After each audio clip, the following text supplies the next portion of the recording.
Dobar dan, dragi petaci, kao što vidite sa naslova, ovo će biti priča o oprašivanju i oplođenju, odnosno pollination and fertilization.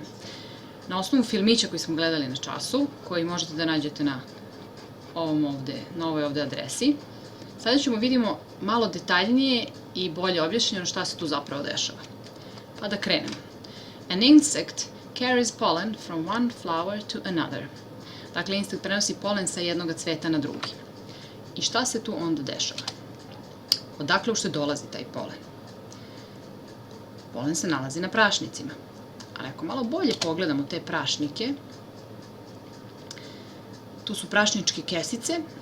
Na ovoj slici one su otvorene i vidimo tačno polenova zrnca kako su spremna da polete ili da se uhvate za nekog insekta. Ako bi ih stavili pod elektronski mikroskop, polenova zrna raznih biljaka, evo kako izgledaju, ima velikih, malih, bockavih, tufnastih, najrazličitijih vrsta. Idemo dalje. Kaže, polen se prenosi sa jednog cveta na drugi. Zašto insekt uopšte dođe na cvet? Pa dođe zato bi se napio nektara.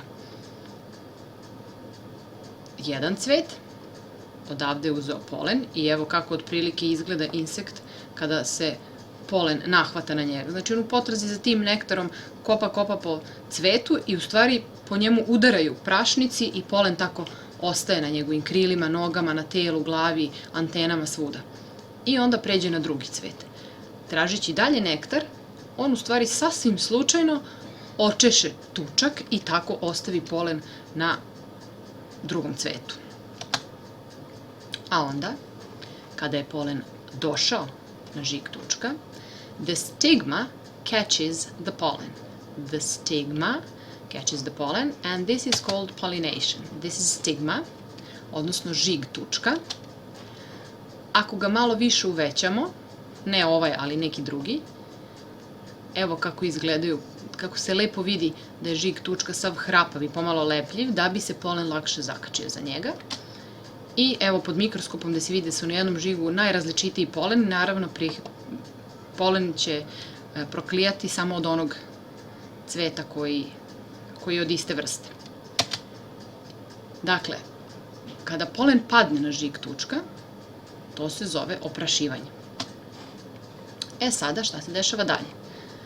The pollen tube grows down to the ovary. Pollen tube i ova polenova cev koja raste niz stubić i dolazi do plodnika i dotle raste. Ovo su neka polenova zrna ispod mikroskopa, slično su onima što smo gledali pod mikroskopom na času. I evo ovde se vidi kako su proklijale i kako imaju polenove cevi. Ovo je pod elektronskim mikroskopom pa se još lepše vidi. Znači imamo polenove cevi ovde i ovde. Evo još jedna mikrografija gde imamo polenova zrna, polenove cevčice i da li je ovo možda greška? Označeno je sa sperm, ali naravno da nije greška. Polen, obzirom da potiče od muških delova cveta, on svakako nosi muške polne ćelije.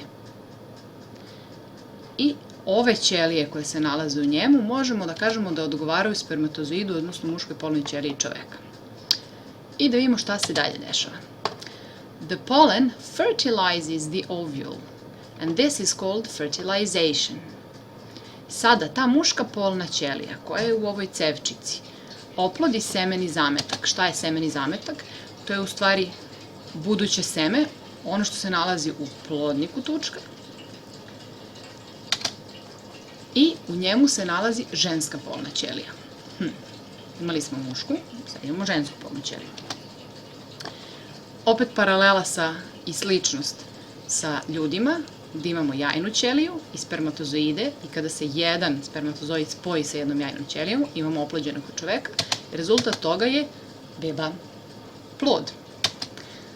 Dakle, muška polna ćelija i ženska polna ćelija kada se spoje, bez obzira da li je u pitanju biljka, životinja ili čovek, to se naziva oplođenje.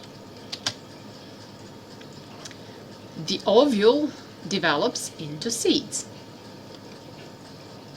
Semeni zametak koji je oplođen sada se razvija i postaje seme, a plodnik tučka znači ono malo zeleno buckasto na kraju tučka, se razvija u plod, odnosno the ovary develops into fruit. I tako nastaju svi plodovi na ovom svetu.